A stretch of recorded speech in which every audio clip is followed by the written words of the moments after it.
साम्राज्य न्यूज, सामान्यांचा असामान्य आवाज। शहरातील विडी घरकुल भागात पाणी पुरवठा मोठ्या प्रमाणात विस्कळीत झाल्याची ओरड गेल्या अनेक दिवसांपासून सुरू आहे। स्वतःच्या प्रभागातील पाणी पुरवठा सुधारू न शकणारे शहराचा पाणी पुरवठा कसा सुधारणार असा प्रश्न उपस्थित करत पालिकेतील सभागृह नेते श्रीनिवास कर्ली यांनी माजी विरोधी पक्षनेते महेश कोटे यांच्यावर निशाणा साधला आहे। सभागृहात अंदाजपत्रकीय सभेदरम्यान शहराच्या पाणी पुरवठ्याच्या प्रस्तावावरून सुरू असलेल्या गोंधळादरम्यान या दोघांमध्ये खडाजंगी आणि घोषणाबाजीचे प्रकार घडले होते।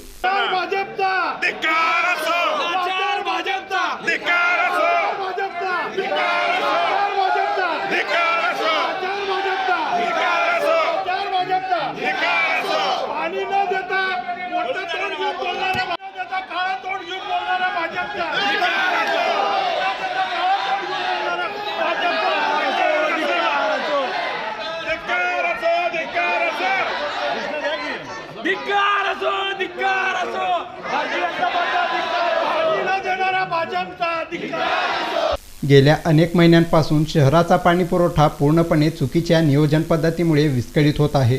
या प्रकारामुळे शहराला 4 दिवसाआड तर हद्दवाढ भागाला 6 ते 7 दिवसाआड पाणी पुरवठा केला जात आहे। यामुळे संतप्त नगरसेवकांनी प्रशासन आणि सत्ताधाऱ्यांना चांगलेच धारेवर धरले आहे।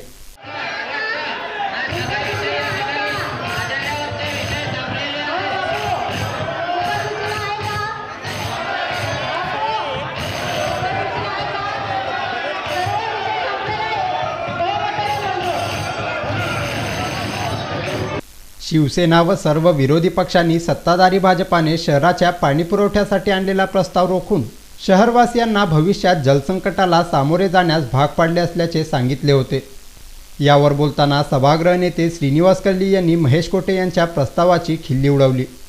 राज्य शासनाने यापूर्वीच अनेक वेळा नदीवाटे पाणी सोडणार नाही, बंद पाईपमधून पाणी नेण्याचे निर्देश दिले आहेत। भविष्यात पाणी सोडण्याची ही प्रक्रिया देखील बंद होणार आहे। पाटबंधारे विभागाने त्या संदर्भात स्पष्ट पत्र पालिकेला पाठवले आहे। यानंतरही त्यांचे अज्ञान नाही का? शासनाच्या निर्देशानुसार विरुद्ध जाऊन प्रस्ताव आणलेले काम करणार का असा प्रश्न उपस्थित करत कर्ली यांनी हा सर्व प्रपंच शिवसेना पक्षातून राष्ट्रवादीत गेल्यानंतर नदीलगतच्या गावांमधील व शेती असलेल्या राष्ट्रवादी नेत्यांना खुश करण्यासाठीच प्रस्ताव आणल्याचा आरोप देखील त्यांनी केला। वडापूर बंधाराच्या लगत जे काही शेती आहे ते सगळे राष्ट्रवादीचे गजगंड नेत्यांचे शेती आहे। हे राष्ट्रवादीच्या वाट्यावर असल्यामुळे जो वडापूर बंधाऱ्यापर्यंत जो पाणी पंढरपूरपासून आपल्या शहरापर्यंत येणारा पाणी आहे हे नदीच्या वाटे ह्या ठिकाणी पाणी येत असतं। त्यामुळे त्या नदीच्या काठावरचे सगळी जमिनी जास्तीत जास्त राष्ट्रवादींच्या मालकींचे जमिनी आहेत।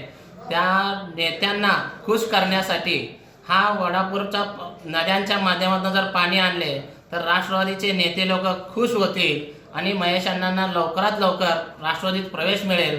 हा तर घड्याळाचा टिकटिक काटा ज्याप्रमाणे चालतोय त्या पद्धतीनं अण्णांचं षडयंत्र चाला लागलाय असं म्हणलं तर वावगं ठरणार नाही।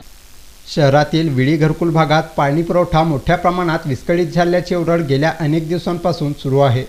स्वतःच्या प्रभागातील पाणी पुरवठा सुधारू न शकणारे शहराचा पाणी पुरवठा कसा सुधारणार असा प्रश्न उपस्थित करत पालिकेतील सभागृह नेते श्रीनिवास कर्ली यांनी माजी विरोधी पक्षनेते महेश कोटे यांच्यावर निशाणा साधला आहे। ठरवले असते तर सोलापूरची पाणी कधीच सुरळीत झाली असती। सर्वसाधारण त्यांच्या घरकुलचे नेतृत्व अनेक वर्षापासून करत आहेत। आज ताग्यात घरकुलला पाणी सुरळीत करू शकले नाही, शहराचे काय पाणी सुरळीत होऊ शकेल असं त्यांच्या माध्यमातून तरी मला कधीच अपेक्षा वाटणार नाही।